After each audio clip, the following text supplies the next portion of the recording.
friends, welcome back to RPJP vlogs. இன்னைக்கான வீடியோல கருவேப்பிலை குழம்பு தான் பார்க்க போறோம். கருவேப்பிலை ஆட் பண்ணிருக்கிறதே தெரியாது. அந்த அளவுக்கு ஒரு கருவேப்பிலை குழம்பு ரொம்ப டேஸ்டா இருக்கும். 2-3 நாள் வச்சும் சாப்பிடலாம். அந்த அளவுக்கு நல்ல டேஸ்டியா இருக்கும். ஸ்கிப் பண்ணாம பாருங்க. கடாயில இருக்க குழம்பை அப்படியே பெரட்டி லஞ்ச் பேக் கட்டி கொடுத்து விட்டுட்டேன். ரொம்பவே சூப்பரா இருந்துச்சு. கருவேப்பிலை எடுத்திருக்கேன். 1 கப் அளவுக்கு ஃப்ரெஷ்ஷான கருவேப்பிலை எடுத்துக்கோங்க. கடாயில சேர்த்துட்டு இது கூடவே சின்ன வெங்காயம் கொஞ்சம் சேர்த்துக்கிறேன். 1 கைப்பிடி அளவுக்கு சேர்த்துக்கோங்க. பொடி பொடியா கட் பண்ணிட்டு சேர்த்துக்கிறேன். இது கூட 20 போல மிளகு சேர்த்துக்கிறேன். கொஞ்சமா வதக்குற அளவுக்கு மட்டும் நல்லெண்ணெய் சேர்த்துக்கிறேன். 3 நாள் வச்சு சாப்பிட போறீங்க அப்படின்னா நல்லெண்ணெய் சேர்த்துக்கோங்க. அப்பதான் கெடாம இருக்கும். மீடியம் ஃப்ளேம்லயே வச்சு நல்லா வதக்கி கொடுத்துக்கலாம். பச்சை கருவேப்பிலை காஞ்ச மாதிரி ட்ரை ஆகணும். அந்த அளவுக்கு வதக்கி கொடுத்துக்கலாம். கூடவே 2 தக்காளியும் சேர்த்துக்கிறேன். 2ஆ கட் பண்ணிட்டு இது எல்லா பொருளையும் வதக்கிட்டு நல்லா அரைச்சு சேர்த்துக்கிறேன். இந்த குழம்பு 3 பேத்துக்கு வந்து சரியா இருக்கும். நீங்க எக்ஸ்ட்ராவா வேணும்னா எல்லா பொருளையும் கூட்டி சேர்த்துக்கோங்க.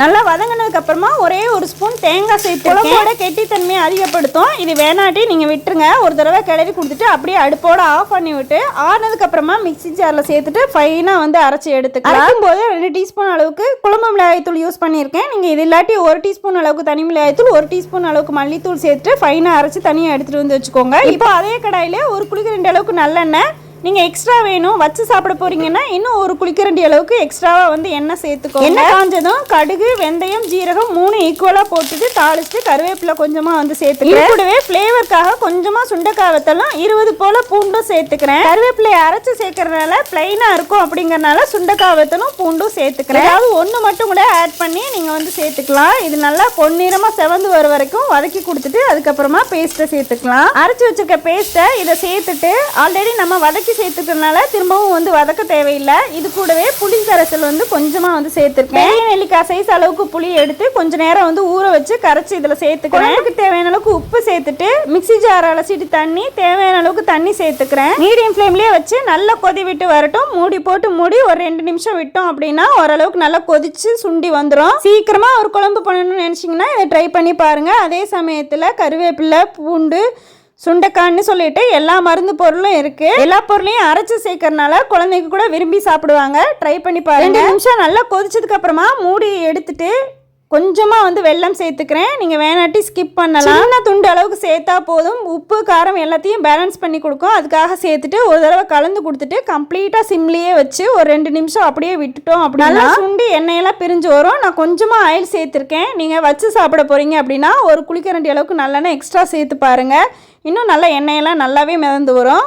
2 நிமிஷம் கழிச்சு ஓப்பன் பண்ணா கமகமன் வாசனையோட கருவேப்பிலை குழம்பு தயாராகிடுச்சு. சேஞ்ச் ஆகிறதுனால வீட்டில் இருக்க எல்லாத்துக்குமே வந்து மாறி மாறி சளி காய்ச்சல்னு வரும். இந்த குழம்பு வந்து ட்ரை பண்ணி பாருங்க. நல்லா சுண்டினதுக்கு அப்புறமா எடுத்துட்டு அப்படியே ஆஃப் பண்ணி விட்டுறேன். நல்லா ஆறுனதுக்கு அப்புறமா இதை பேக் பண்ணிக்கலாம். அதுக்கப்புறமா ஒரு பவுல்ல தனியா எடுத்து வச்சுட்டு லஞ்ச் பாக்ஸுக்கு இதுலயே சாதத்தை போட்டு கிளறி அனுப்பிட்டேன். கருவேப்பிலையே தெரியாம கருவேப்பிலை குழம்பு சூப்பரா இருக்கும். ட்ரை பண்ணி பாருங்க. ட்ரை பண்ணி பார்த்துட்டு எப்படி இருந்துச்சுன்னு எனக்கு கமெண்ட்ல சொல்லுங்க. நல்லா ஆறுனதுக்கு அப்புறமா பவுல்ல போட்டு வச்சுக்கிட்டேன்.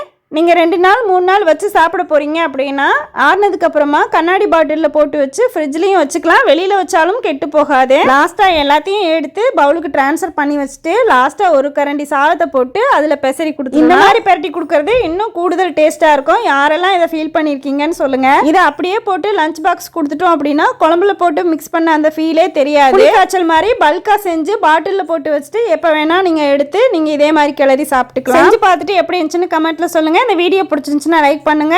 இன்னும் நம்ம சேனலை சப்ஸ்கிரைப் பண்ணலைன்னா சப்ஸ்கிரைப் பண்ணி வச்சுட்டு பக்கத்தில் இருக்க பெல் ஐக்கானை கிளிக் பண்ணி வச்சுக்கோங்க. அப்பதான் நான் போடுற வீடியோ உடனுக்குடனே வரும். ஃபேஸ்புக், இன்ஸ்டாகிராம்லையும் நம்ம சேனல் RPJP vlogs ஃபாலோ பண்ண மறக்காதீங்க. தேங்க்யூ ஃபார் வாட்சிங்.